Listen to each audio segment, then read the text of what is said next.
Kia ora koutou, and welcome to the 2025 Living Streets Aotearoa Walking Summit. I'm Tim Jones, and I'm the president of Living Streets Aotearoa. And I want to begin with an opening karakia, and then I'll talk to you about why we're holding the summit and what it's all about. Ngā mihi o te rā, ki te whānau e hui hui nei.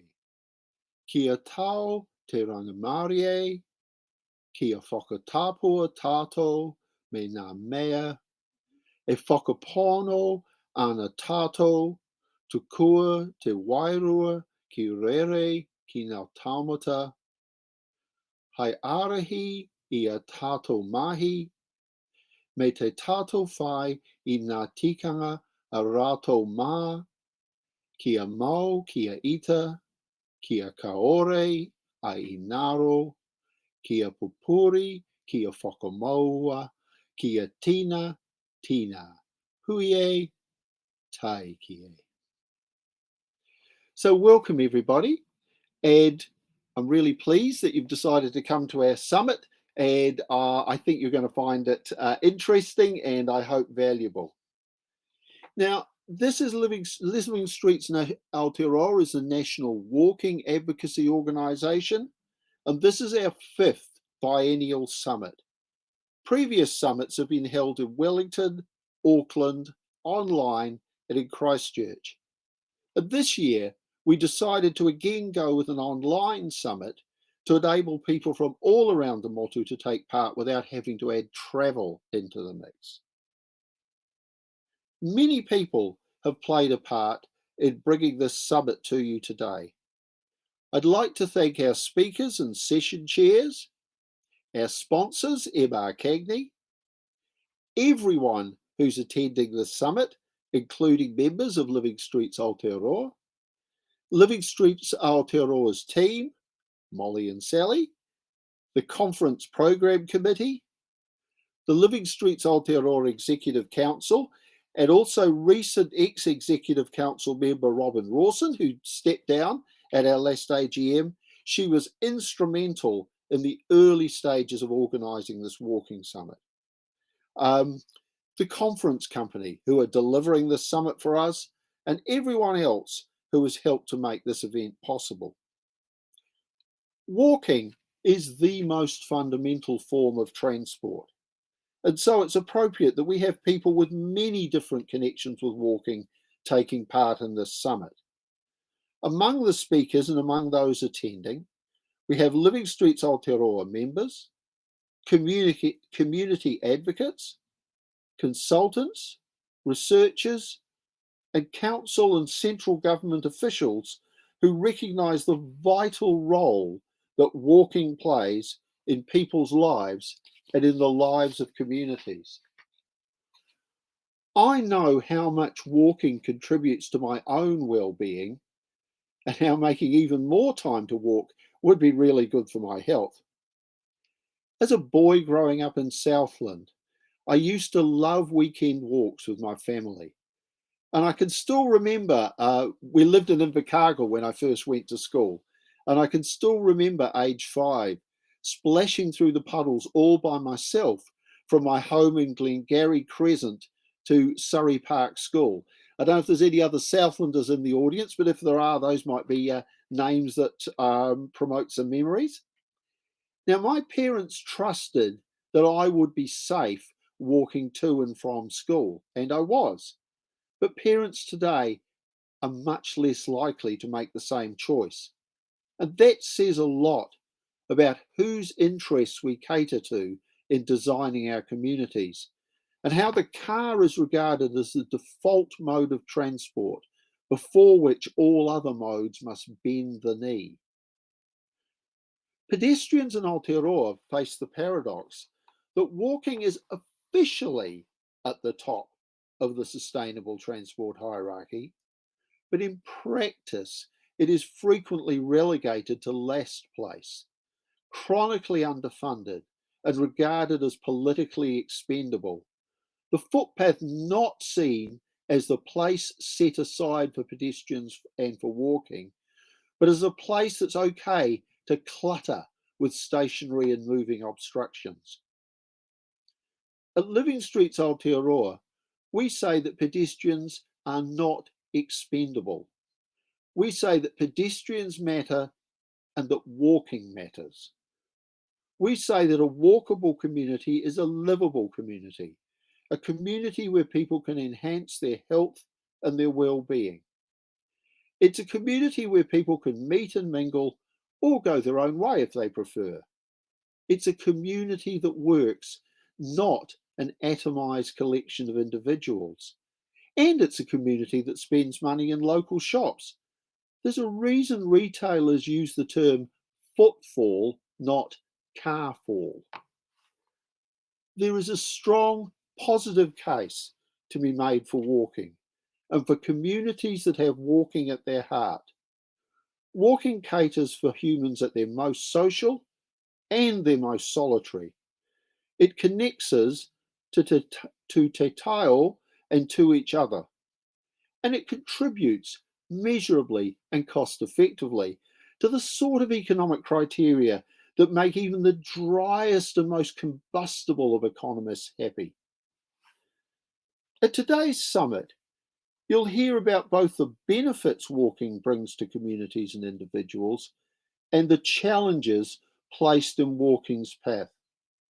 Shortly, Dr. Alice Miller will tell us in her keynote address about how the roading lobby exercises its power to shape transport decision making. To lead off the afternoon, Dr. Eva Neely will give a keynote address discussing her recent and ongoing research in a field of tremendous importance, parent-centred urbanism. And I think that every pedestrian will benefit from the further development of that field and that way of thinking. Now, after Alice's keynote address this morning, we have two concurrent panel sessions on walking for well-being and pedestrian-centred design, followed by lunch. And then we have Dr. Eva Neely's keynote address after lunch, two more concurrent sessions, which are creating walkable streets and making our streets safer for walking. And as I'll discuss, it's possible for you as an attendee to swap between those sessions. Then, in the second half of the afternoon, we'll come back together for our plenary panel session, Changemakers, where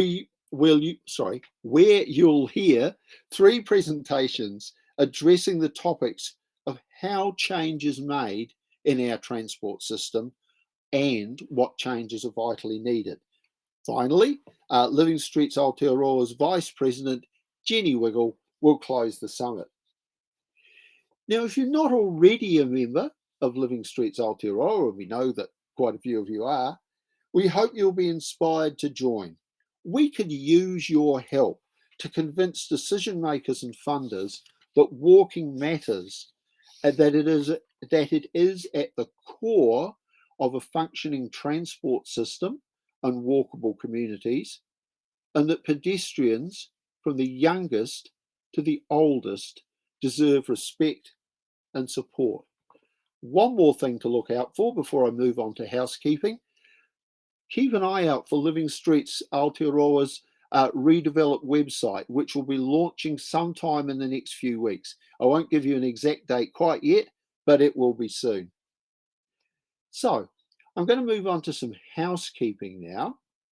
Now, before we hear from Alice, there are some housekeeping and tips to help things run smoothly. If you have any technical issues, please, and you'll see a screen there with some of these things on it. If you have any technical issues, please use the live support button located in the menu bar at the top in the right corner. And if you do experience any viewing issues due to your internet bandwidth, please click on the audio video issues text located right below the video and choose one of the backup streams which are a lower latency.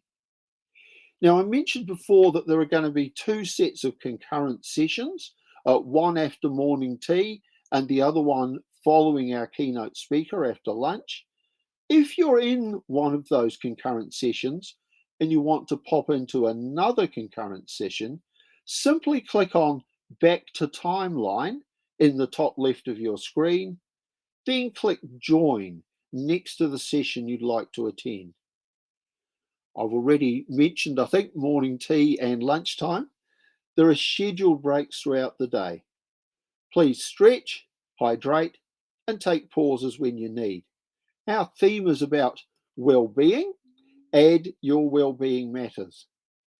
Now, you can also use the meeting hub to engage with others and establish strong connections. Now, where our speakers have given their permission, sessions are being recorded and they'll be made available to view on the virtual platform. So that's the platform you're using now. And sorry, just got slightly distracted there. Where permission's been received from our speakers, sessions are being recorded and will be made available to view on the virtual platform for 6 months after the event. And now I would like to move on to introducing our opening speaker for our opening keynote address. Now, our opening speaker is Dr. Alice Miller. She's a medical doctor and PhD student in public health at the University of Otago. She will be presenting about her research on the road lobby, a group of trade associations across the road transport sector that work to influence transport policy to lobby for vehicle transport and make the case against public transport and active transport, such as walking and cycling. We asked Alice, why does walking matter? We've asked a number of our speakers that. Her answer was, walking regularly is brilliant for our health. As a doctor, she knows the research and could see the results in her clinic. People who are more active have a better chance of staying well. When people in government and councils make it easy and safe to walk, it gives people of all ages the opportunity to be active in their everyday lives. Spaces designed for walking are also lovely places to work, shop, rest, and play. And on that note, I'd like you to please welcome Dr. Alice Miller to the virtual stage. Thank you.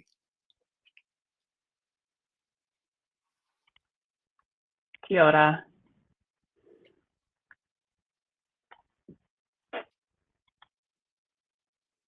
Right, I'll get the formalities out of the way first of all. Here's a slide here, just my disclosure statement. I'll let everybody read that before I get started.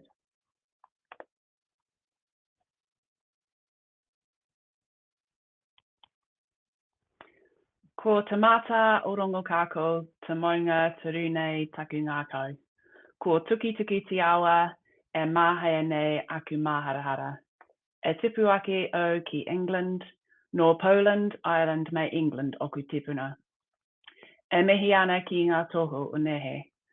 O porirua e noho nei o, ko Alice Miller toku ingoa. So I grew up in England with Polish and Irish ancestry, and I'm talking to you from Porirua today. It's really brilliant to have the opportunity to speak and support the work of Living Streets Aotearoa, so thanks very much for having me.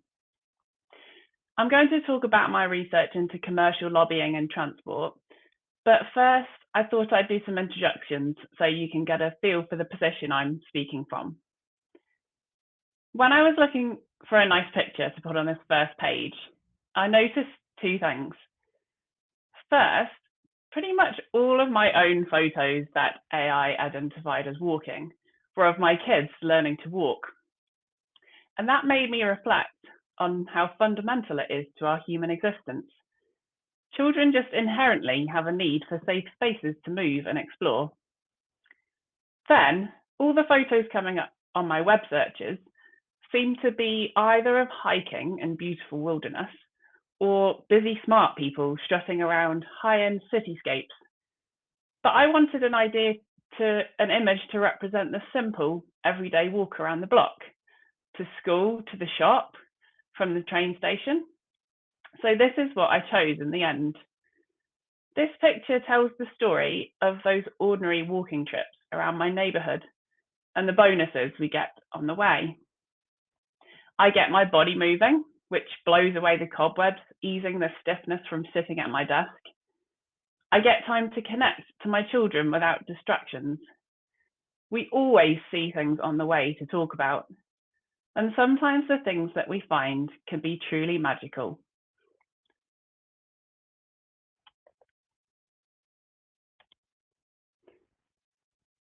I partly got into transport and health research because walking and biking makes such a difference to my own quality of life, but mainly it came from my experience working as a GP.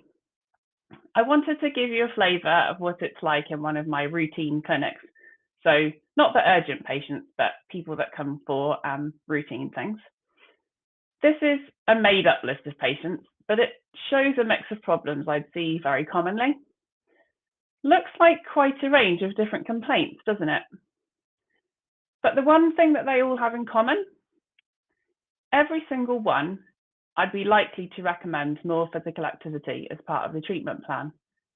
And walking is a really manageable way for most people to do that.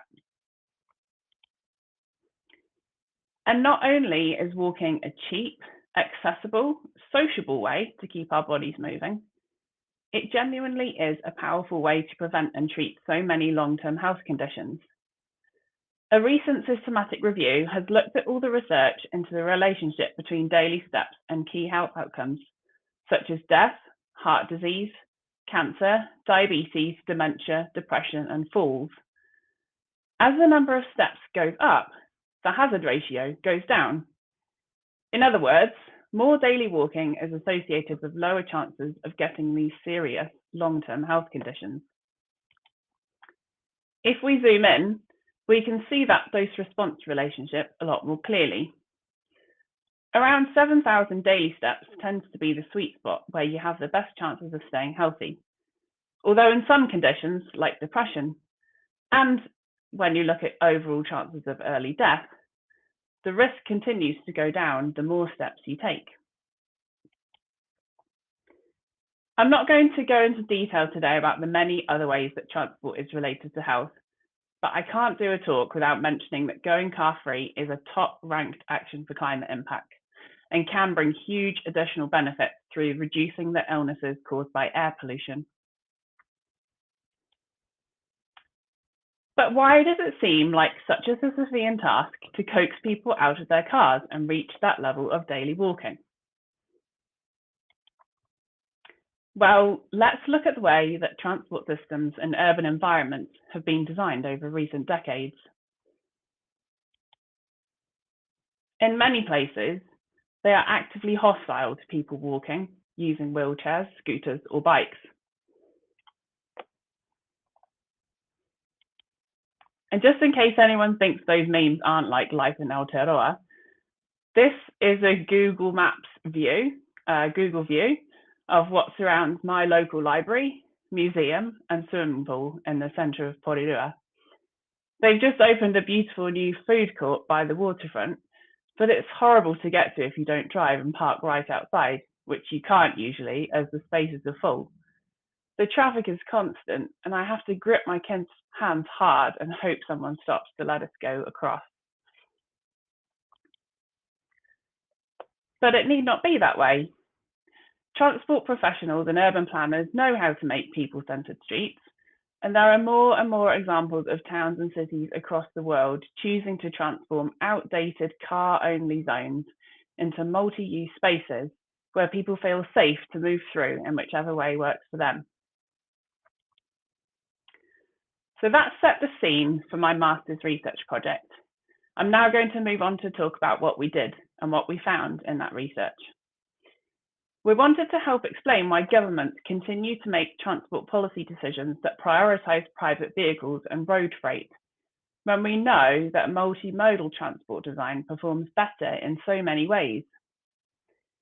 The research builds on a body of cross-disciplinary literature about car dependence that leads us to argue that cars and trucks should be viewed as harmful commodities, similarly to how we might view other harmful products like tobacco, alcohol, or junk food.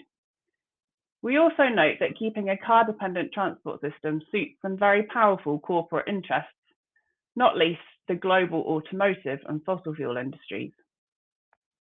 This suggested to us that we could leverage some of the public health knowledge that has been helpful for addressing other harmful products and apply this to transport. This field of public health study is called the commercial determinants of health.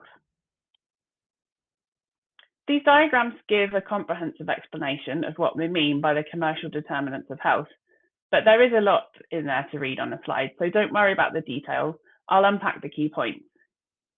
The concept is a multi-level approach that examines the systems, practices, and pathways through which commercial actors drive health and equity, ranging from individual health-effective products, the impact that big businesses can have on our daily living environments, right up to the ways that businesses and corporations can accumulate power to influence policy and political or economic systems. The definition recognises that commercial entities are diverse and can, of course, have positive as well as negative effects on health and equity. Commercial entities are businesses, companies, or corporations involved in buying or selling goods or services for profit. They are often enabled by governments, yet governments also have the ability to constrain the activities of commercial actors. One of the key strands of commercial determinants of health research examines corporate political activity, studying the ways in which business interests are increasingly able to use wealth and power to shape policy decisions in ways that contribute to worsening health outcomes and inequities. For example, by direct lobbying or by more indirect pathways such as advertising or influencing the media discourse. But the top left part of the diagram shows that there are many other commercial practices which can influence population health positively or negatively. And these can range from ethical and legal to unethical and illegal. I used the commercial determinants of health literature to identify my research questions and suitable methods for answering them. If you want to take a quick snap of the QR code, that will take you to the open access version of our published paper. I'm going to present briefly our methods and key findings today, but you'll find a lot more detail and illustrative quotations there, especially around the third research question and our discussion of findings. So we wanted to know, who are the major interest groups representing the road sector in Aotearoa, New Zealand? And what do they do? Which types of transport and climate change policies do they support or oppose? And what are the framings and arguments used to support their policy position? Our research analysed framing as one type of corporate political activity, and I'll explain what I mean by that. Framing is how we present information and ideas. Using framing strategically can promote a particular understanding of a policy problem or solutions. When successful, framing can shape the mindsets of the public and decision makers to enable the desired policies of those who are generating the framing. In other words, framing can operate as a type of political power. To answer our research questions, we did a qualitative document analysis. We took a purposive sample of commercial organisations across the road transport sector and of recent transport and climate policy consultations of relevance to public health. I coded policy submissions made by the selected organisations using this framing matrix, derived from research into the tobacco and food industries. I also gathered descriptive information about the organisations from their websites. Through our sampling process, we were able to identify some of the major interest groups representing the automotive, freight, and fossil fuel industries in New Zealand. Based on their policy positions, we characterised 5 of the 7 studied organisations as road lobby groups. We found they were generally large and well-resourced commercial entities that undertake a range of activities intended to influence policy. The AA is important to mention as a special case here, as they've since told me that their advocacy work only represents the members who've joined to get their benefits and services, such as breakdown cover, and they don't have a strong commercial lobbying function that represents their other business ventures. In general, the interest groups we studied supported policies that promote private vehicles and investment in their supporting infrastructure, research into new vehicle fuels and technologies, individual behaviour change approaches, and government-industry partnerships. At the same time, they tended to oppose the reallocation of transport funding from roads to low-carbon transport modes, tighter vehicle emission standards, and government intervention in the transport system, such as regulation or spending, except if spending was into roads or industry development, where it was then referred to as investment. When we looked at policies that are beneficial for public health, shown in the table in green, most of the organisations either opposed these, called for delay, or raised doubt about the evidence or effectiveness of the policy. Out on the right of the table, you can see the two organisations that we didn't characterise as the part of the road lobby. One of these is a fossil fuel industry body that didn't really focus on transport in their climate policy submissions, advocating for the emissions trading scheme to be the main mechanism of action. And the other is the Bus and Coach Association, who did advocate for more road investment, but in a more balanced way that also clearly supported public and active transport. Another important finding relates to the threads of framing which flowed across the whole data set. I found a collection of arguments that added up to become somewhat circular and had the discursive effect of blocking effective policy measures. Here is the pattern of framing around climate change. Submissions are assigned some responsibility for action to government, but elsewhere argued that the government should not intervene with regulation, subsidies, or investments into mode shift. Businesses were also framed as responsible, but climate action by businesses should only be voluntary, and they were already stated to be doing a lot. Finally, individuals are held responsible too, but submissions acknowledged that the current transport system does not provide adequate alternatives to cars, and this should not be changed because most people drive cars. This diagram shows the circularity of arguments that raised a particular concern for road safety. Cautious support was sometimes given to policies that enable active and public transport, but these modes were at the same time discounted as being unviable for most people due to a lack of adequate infrastructure to support their use. In turn, investment in mode shift by reallocating road funding was opposed, alongside the frequent argument that road investment is needed to improve road safety. This narrative distracts from the range of harms caused by vehicles and sidelines the evidence that safety is improved by other things too, like lower speed limits or more people walking, using bikes, wheelchairs, or public transport, especially when a mode shift results in fewer vehicles in the street space. So here are my key takeaways. First, our study findings fit with a well-known playbook of techniques deployed by commercial actors to resist policy that does not suit their interests.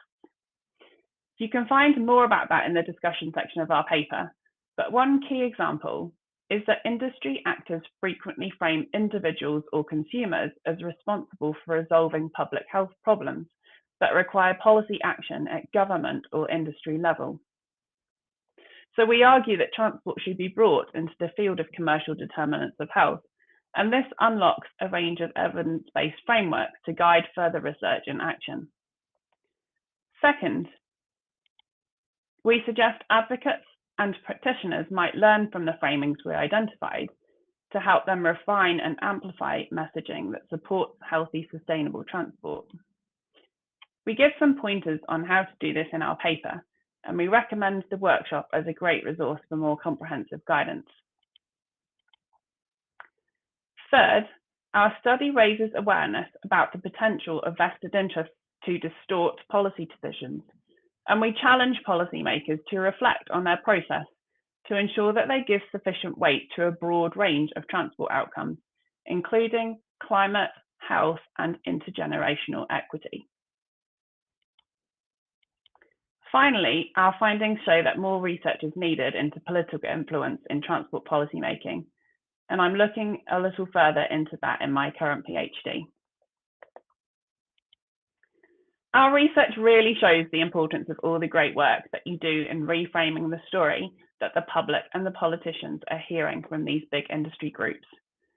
Here's a suggestion that we made for how we can counter their framing. It's a pretty simple message, and yet repeating it often and coming from lots of different corners, it could really start to shift how our decision makers think about the transport decisions that affect all of us in our daily lives. I'm optimistic that starting to question the influence some of these vested interests will support the progress that is already happening, even though it can definitely feel like a slow roll at times, which is understandable given we are trying to undo decades of mistakes. So as a reminder of why we did this research and what we all have to gain, here are just a few pictures of some walking friendly spaces that we've created in Aotearoa by prioritising people over cars. This is Christchurch. This is a new transport hub in Paraparaumu, which is just up the train line from me. And for anyone who hasn't been there recently, this is what Taupo Lakefront looks like now.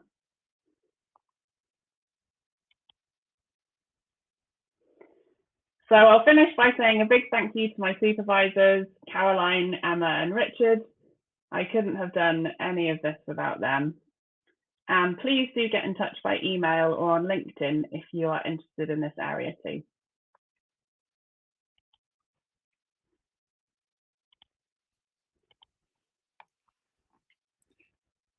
Kia ora. Thank you very much, Alice. That was fascinating, I guess, fascinating and concerning in equal measure, in that I think we can see at the moment the power that these roading lobby groups have in terms of influencing current government policy.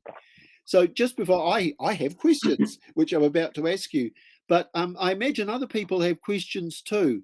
So if you haven't already, please look for that live Q&A function and submit your questions, because we do have a reasonable amount of time for questions, and I'm keen to get several people's ideas in the mix.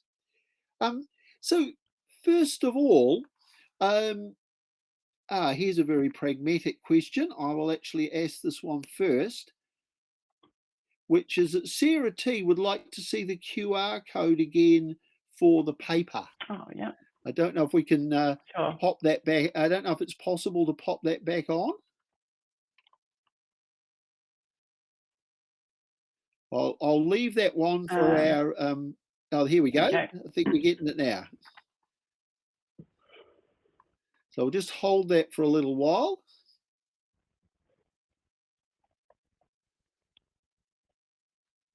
Happy to send it as well. If anybody wants to email me, I can send it to you. Excellent. Okay. Well, we can probably hold that one on the screen. Although actually my question is also about a specific slide. Maybe when we've given people, I'll come back to that one. We've just given people a minute or two more. This question, I guess, is coming from me and from my friend Mr. Machiavelli.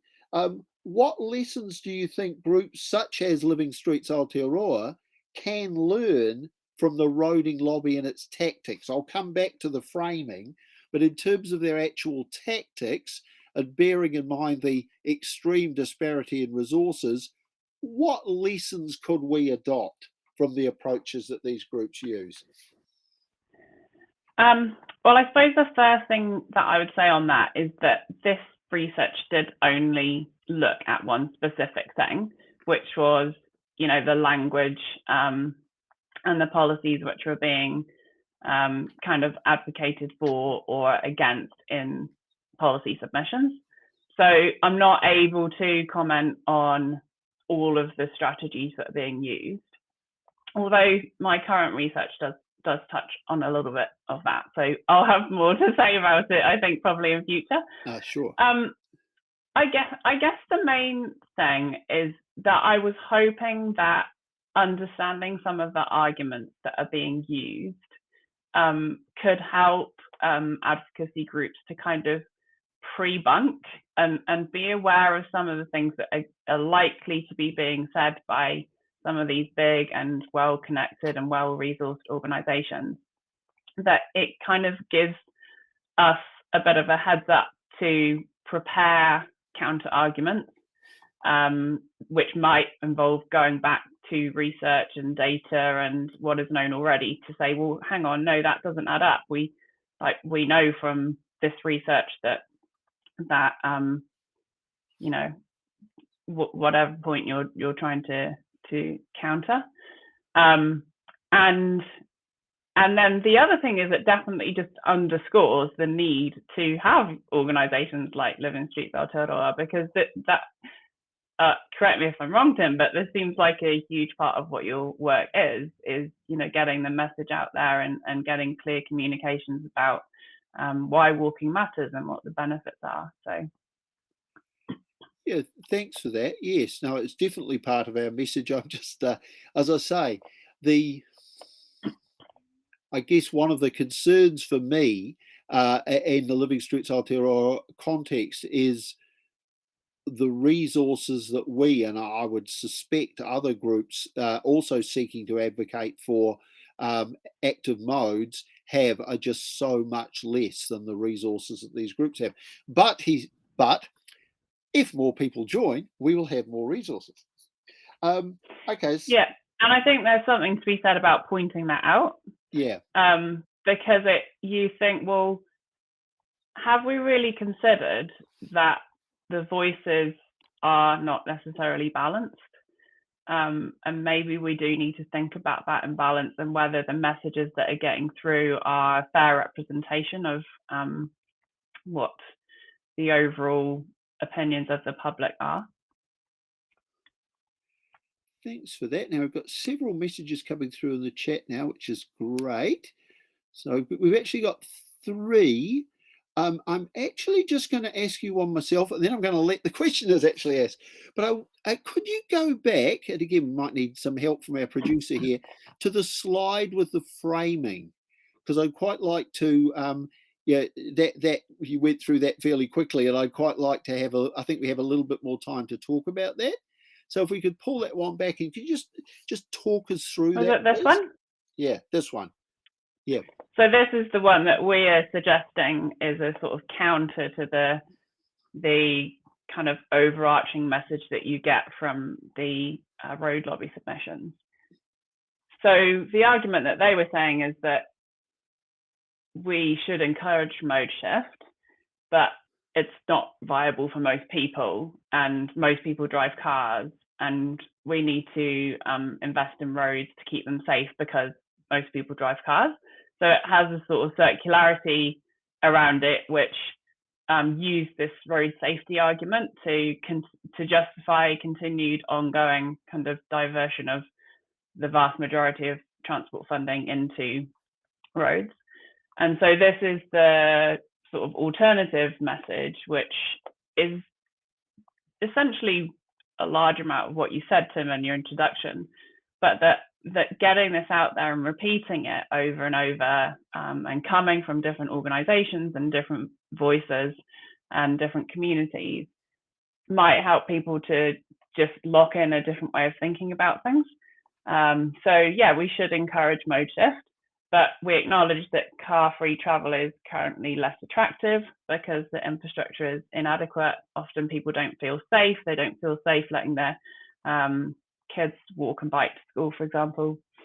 So we should reallocate some of that funding that's going to a big roads to other transport modes, precisely because when you have a multimodal transport system, they actually are safer and create more livable street space. So you also get these other co-benefits to the health and to the economic vibrancy of that area, and of course the environment. Excellent, thank you. So the questions are really flowing in now in the Q&A function. Thanks to those people who've asked questions, and we'll see if we can get through them all. So Alex Dyer asked, what parallels to the smoking story do you imagine happening to broaden awareness and support for framing and eventually tackling unhealthy transport patterns and behaviour? I'm particularly interested in what is the equivalent of the second-hand smoke issue for transport. Yeah, I think that's a really good question, and it is tricky to draw too many. Obviously, tobacco is not exactly the same as cars, because cars do serve a really important, useful function, and they're sort of integrated in our transport system now. So whereas tobacco doesn't really have any benefits, I think we could probably argue that now.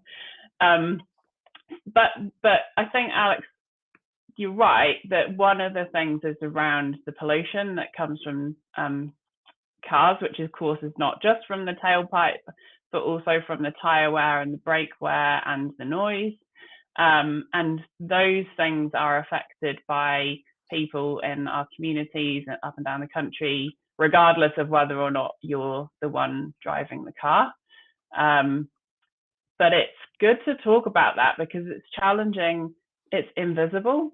It's not like tobacco smoke, which, well, I guess if you're right up next to a car, you do see it and you do smell it.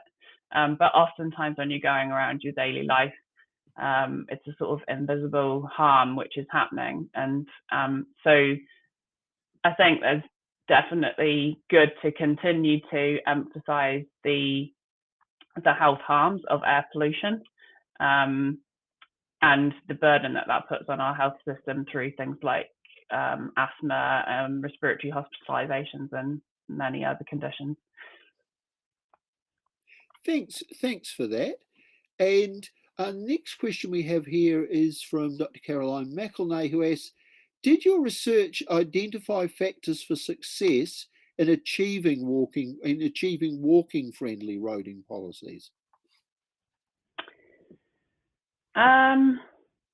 No, is the short answer to that, because we weren't looking at that particularly. There was one thing which is, again, it's not related to walking.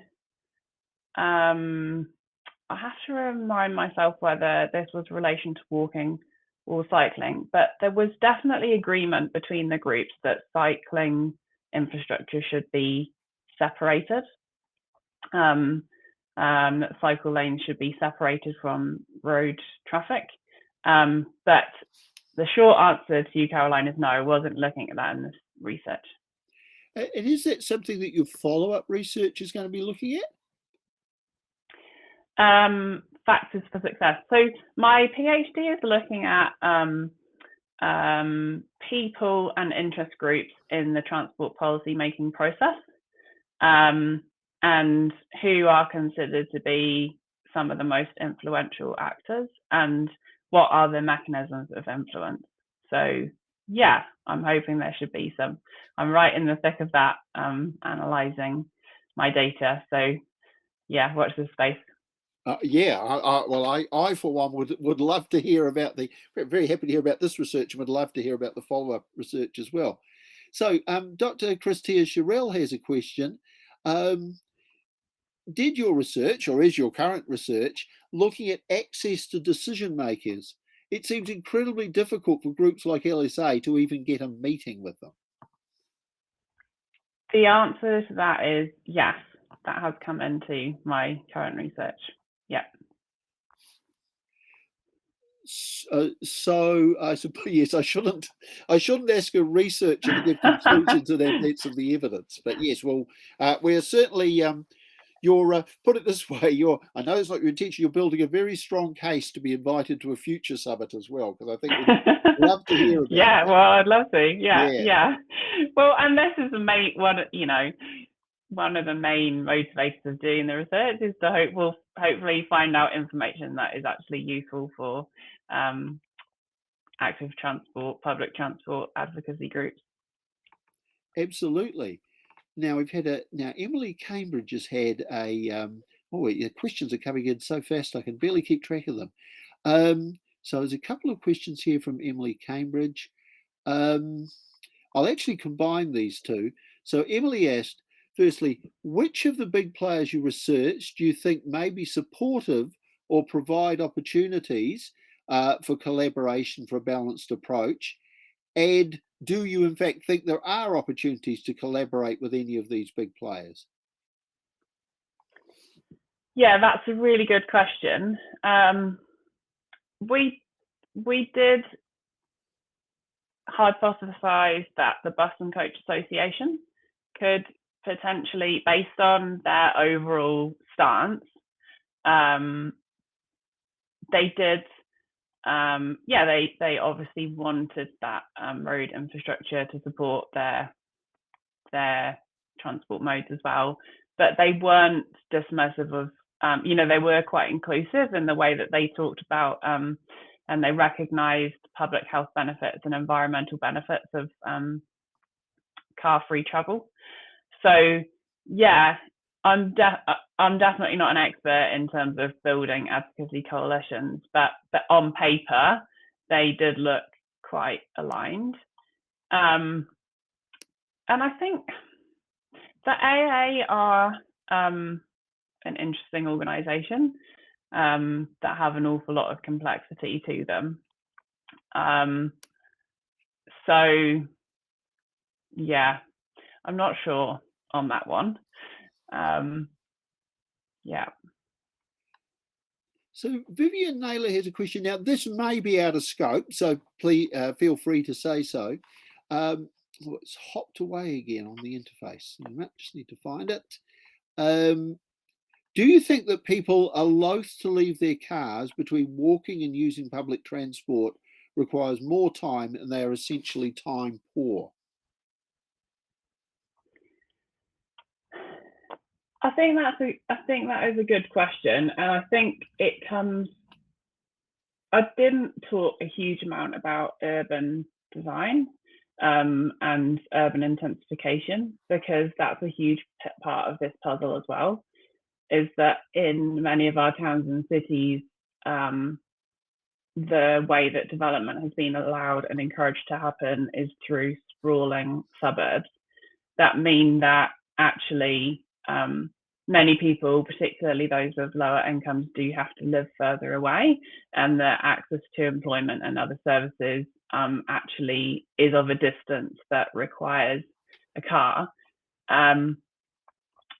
So that means that you have to integrate your planning policies to intensify and to try and encourage access so that people can access what they need within a shorter distance without having to drive. And e-bikes definitely are a bit of a game changer with that because they can cover a big distance. I know we're talking about walking today, but they can cover quite a big distance over a short amount of time. But I think the other thing about walking and public transport and the time is that in many places, the public transport networks just aren't frequent enough and they aren't well developed enough to make it a competitive option in comparison to driving. And also it's too easy for driving. So there are policies that you can do to disincentivize driving in comparison to other modes, like with your parking or with policies or with congestion charging and things like that, which you can then reinvest into your public transport network so that you can make that service more frequent and more efficient and more attractive, essentially. So that if you know a bus is going to come every 10 minutes, it's going to make it much more viable and more time competitive than if the bus is only going to be coming every half an hour. Yes.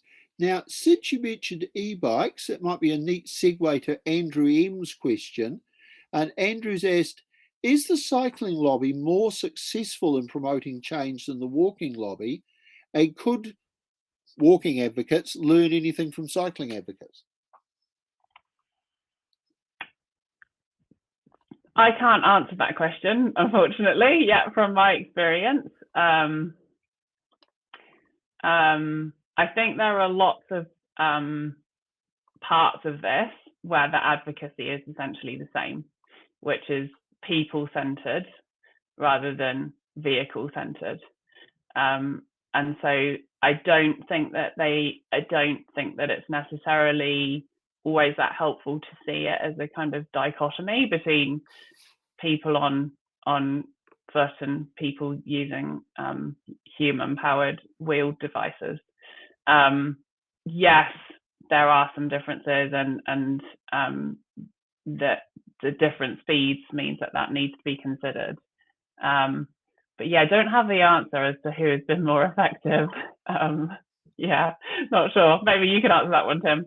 Oh, well, that is an interesting topic, but one that probably requires a bit more time. I think a bit more time than we have in the remote time here. Though I will say it's good. I've seen a couple of names of people who I know are keen and effective cycling advocates, and it's good to see them here at this summit. Now, I have a couple more questions here, and then maybe if we've got time, I'll finish with one of my own. Where has it gone? Ben had a question. There we go. Are these road lobby groups operating equally at all levels of government? Again, I can't specifically answer that question from my research because I analysed, well, I can answer it in part. I analysed policy consultations that were done at a national level. So things like the transport GPS and climate change transport policy, for example.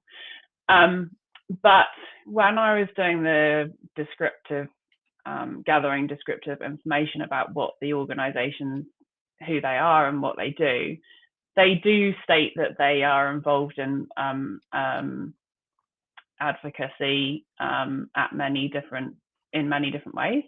So including at local government, making submissions, written and orally, and yeah, building relationships with all sorts of networks and people in government agencies and in decision making. So I think from what I know so far, yeah, the breadth of lobbying and advocacy, you can debate about which you call it, is broad across a range of different activities from what I know so far. Thanks for that. Now, again, we have a question here, which I'll ask. It may, again, be a bit out of scope, but the last time I said that, you were able to give a very helpful answer. So we'll try with this one as well. Paul Bruce has asked, are there any suburbs in New Zealand that are car-free? I note that, and I may be misreading this, so Vauban in Freiburg is effectively car-free with all travel by active modes and light rail, which provides access to other suburbs. Do we have any examples here?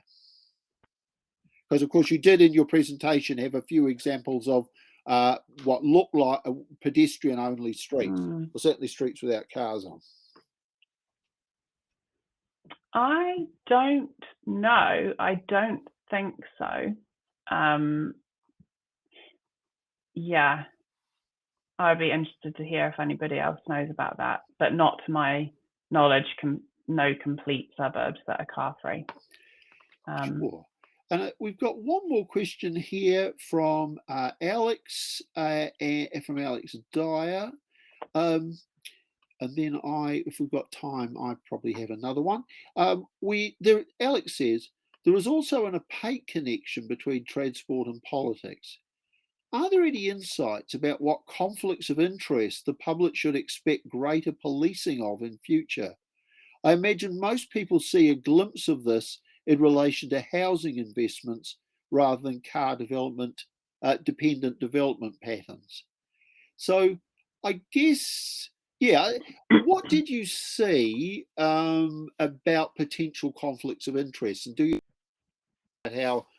how the public could be protected from them and the political system could be protected from those? Again, that conflicts of interest wasn't something that was specifically researched in this study, but I think that it's pretty well known that building new roads that open up greenfield land for housing development is of a significant benefit for the property developers. And so that could certainly be something that more light could be shone on, I think, because, yeah, the question is like who benefits from that and who's paying for it, and what are the implications in terms of the ongoing cost of that development to the city, because it does carry other costs other than just the harms of a kind of car dominant transport system. So yeah, I think the landowner and property developer conflict of interest could be important. Yeah, I was trying to think if there's any others. I mean, car retailers are another one that would spring to mind as a possible thing to look into. Yes, just on that one, I'm aware of one instance in which a car retailer has actively lobbied against a particular cycle lane and has been actively advocating for bikes to be put on the footpath, converting it into a shared path, which of course is not something that Living Streets Aotearoa support. So it may be freight and logistics being the other one as well. Yeah. So I have. There's probably still time for one more question. If anybody, I think we've covered all the questions that were in the chat. I think we probably still have time for one more question in addition to the one I'm about to ask, which is, I was very pleased to see that your research got quite a lot of attention in the media. So you did, I believe you did a number of media interviews. What kind of questions did you get? What kind of response did you get from the media, and indeed from the public, if there was public response?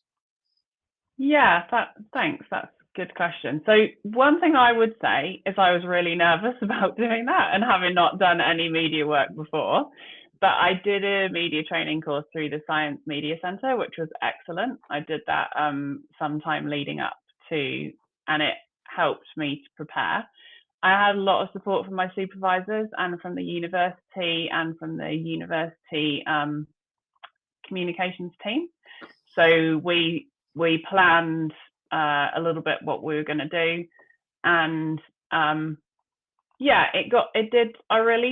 I sent out a media release to a few journalists that I thought might be interested in reporting it, and it got picked up by the Science Media Centre, who then also publicised it more broadly. And yeah, I had an interview with a reporter from Radio New Zealand who did that main report, and that got republished through several different media outlets through their sharing arrangement that they have. And then, of course, I had the interview with Molly, which was a really great opportunity to actually talk about it in a bit more depth, rather than a few kind of chunks of information that you get to share with the journalist.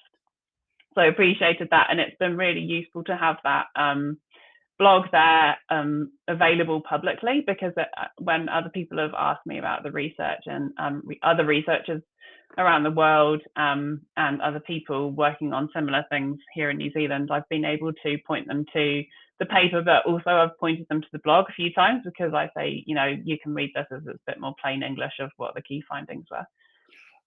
Yes, and I should say, thank you. That's very good to hear. And B, for people who might not know what we're referring to there. So Molly is Living Streets Aotearoa's communications and campaigns person. And Molly did an excellent interview with Alice, which is up on our website. Now, I probably don't quite have time to pull up the link right now, but if you go to the Living Streets Aotearoa website, you should be able, and search for Alice's name, there you should be able to find that interview, and it's well worth reading, and in turn links to the research. So I think we're probably just about at the point to stop. But before we do, first of all, thank you very much. Molly, thank you, Molly. Molly has just popped the link right there in the Q&A session.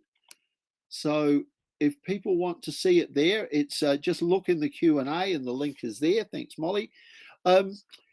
Before we finish, are there any, based both on what you said and the conversation that's come up since, and it was really great to see so many questions.